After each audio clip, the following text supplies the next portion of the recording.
What's up guys, in today's tutorial I'm going to be showing you how to scan to your computer on your Epson EcoTank printer.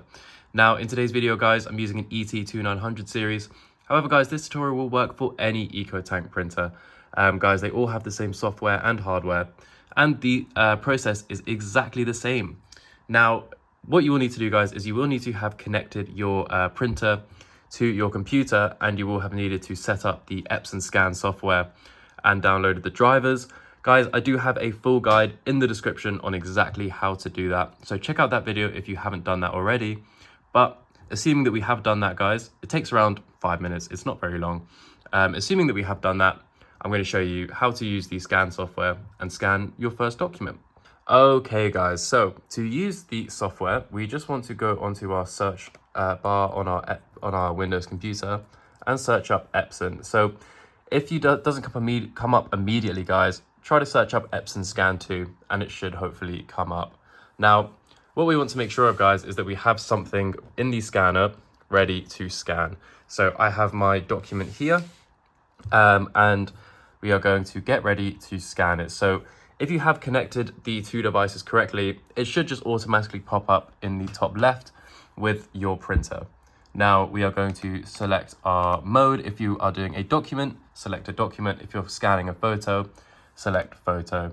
Now we want to make sure it's the scanner glass, guys, and we want to make sure that we have our document face down on the scanner glass, guys, and this is the correct orientation for it to be. All the marks are on this side, so you want it in the bottom corner, facing this way. So the top of the document should be facing this way, or wherever the marks are on your printer. Now, we are going to see, guys, we have all of these different settings we can do. So we can do color, black and white, grayscale, change the resolution as well, guys. You can have it really high resolution if you want. I'm not going to do that just for this video, as I don't really need to do that. And you can go to advanced settings and change some of these if you do want, guys. Just have a little play around, have a look, select what settings work for you. Now, you can change the image format to whatever you want here. So have a look at this. And then the file name will pop up here, and it's gonna, you can select what document or folder, what folder you want to do your scan to. So we are going to press scan once we have all of our settings ready.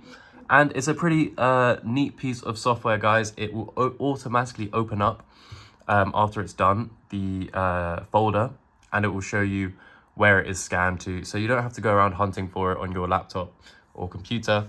It will just pop up automatically. So shouldn't take too long, as we did a lower resolution. And look at that, it's done. And if we go to the bottom, or here we go, we can see that it's here. So as we can see, guys, it's scanned, and it's scanned very nicely, even though we did the low resolution. So once we've done that, you know, do whatever you want with it, guys. You can make copies or whatever. This is the best way to make copies from your computer. But that's it for today, guys. Thank you very much for watching. If this did help, make sure to like and subscribe. That would help us out so much. But thank you guys very much for watching, and I'll see you in the next one.